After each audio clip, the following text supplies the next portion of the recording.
So in this video, I want to talk about what makes a good harem series. So I will be talking about spoiler stuff for Jobless Reincarnation. I will be going beyond what I've already talked about on the channel as far as light novel explain and reviews go. So I will be talking heavy spoilers for Jobless Reincarnation. So if you do not want spoilers, I suggest clicking off the video. I will be talking about other animes out there that just give context to what makes a harem, what doesn't make a harem, different styles of harems, etc. So if you don't want that, click off the video, but of course if you do, then stick around, and of course consider hitting the subscribe because hey, it helps the channel. So the thing with harems is that I need to explain the definition of a harem. Why? Because most of you probably already know what it means, but some don't, and I've had this quite a lot in my comment sections for different videos when I talk about particularly DanMachi, where I talk about how it is a harem series, and people will say to me, no, it's not a harem series because it wasn't tagged on some random site. And it's, to me, I reply with, don't use sites as an indication of what the actual things are, whether it's romance and all that, because sometimes those series don't add all the tags. I mean, there are heaps of isekais out there that don't even have an isekai tag, but some have an isekai tag on it. So depends on the site, depends on what the main focus is. And a great example would be technically Overlord. Now, Overlord is technically a harem. Now, I'm not going to explain all the characters because I want to see if any can actually guess any of the other characters, but the main two are of course going to be Xiaotia and Albedo, or Albedo, however you want to pronounce it. I got abused last video apparently mispronouncing words, even though people say it both ways. But depending on if you know the other character or I like to joke that Demiurge is one of them, but I'm not counting that. So if you can guess the other character or characters that are in love with Irons, then tell me down in the comment section down below.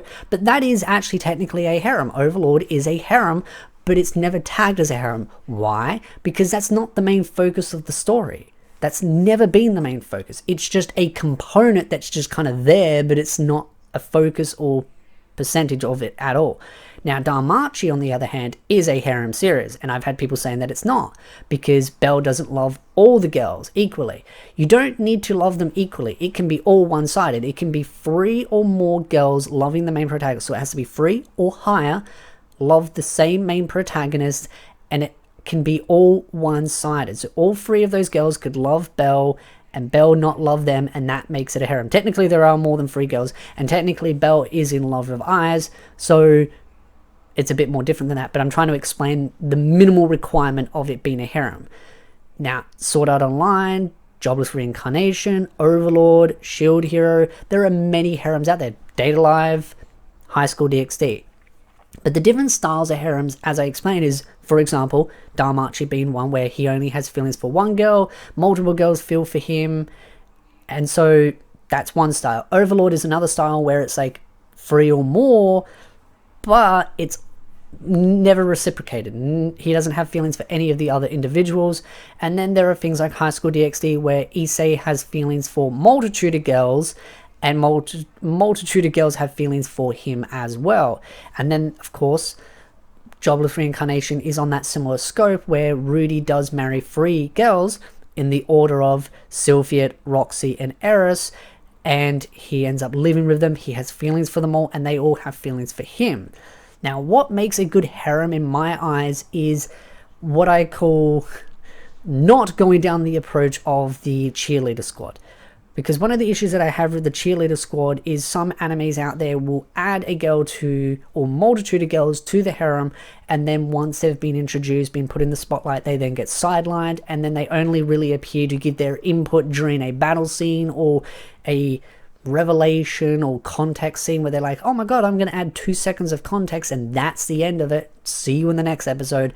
And it just feels like they're very much of a shallow point of the story. That's why I call them the cheerleader squad, because they just sit on the sideline and they add no contribution other than just very minimal waving their pom-poms. I don't like that approach.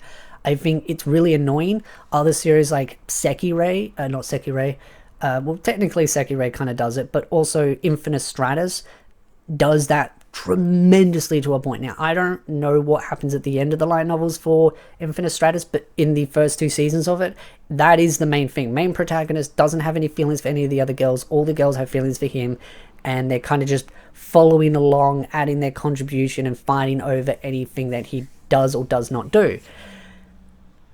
Jobless Reincarnation is one light novel series that I really loved the approach of. Now, you could say High School DxD does a really good approach, but that's a very unique, different approach compared to Jobless Reincarnation. They're very unique in how they approach it.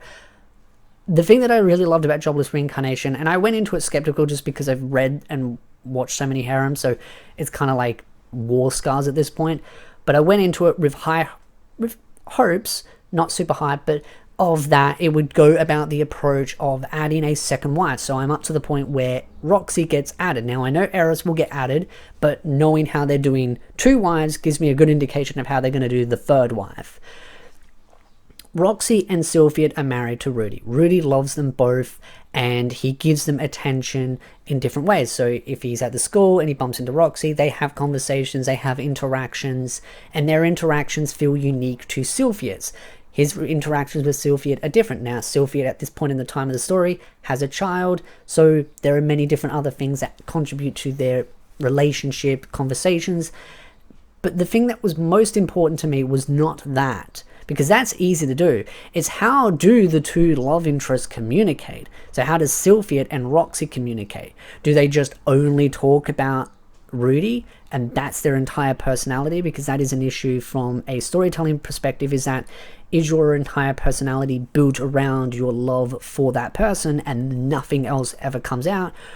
Kind of reminds me of, again, that cheerleader squad kind of mentality where that's their entire personality. Or do they actually have conversations beyond just being about Rudy? And that is something that does happen. Sylphiet and Roxy have conversations that go outside of the scope of just being about Rudy. They talk about other general interests, and communications vary based on what they're doing, like the child that Sylphiet has that she's bringing up, and also her responsibilities to being a bodyguard for the princess. And then you've got Roxy being a teacher at the academy and her teaching the class that Rudy is part of. So their conversations can vary from just being about Rudy to also being about general other stuff, and they also try to help each other not feel as inferior. Like there's this whole birthday party scene that I really like, and so that really adds to that relationship and adds multiple layers. So that's the one thing that I do really like about harems being done correctly, especially when more than one girl does technically join the what I would call the close circle component. Because just because they love the main protagonist doesn't mean the main protagonist loves them back. So I call it like an outer circle. The outer circle being it's just one-sided. The inner circle is where it is reciprocated, which is what would make, say, like a High School DxD or a Jobless Reincarnation where there are more than 2 girls, or it's 3 girls for Jobless Reincarnation. So in the long term, it will be Eris, Sylphiet, and Roxy.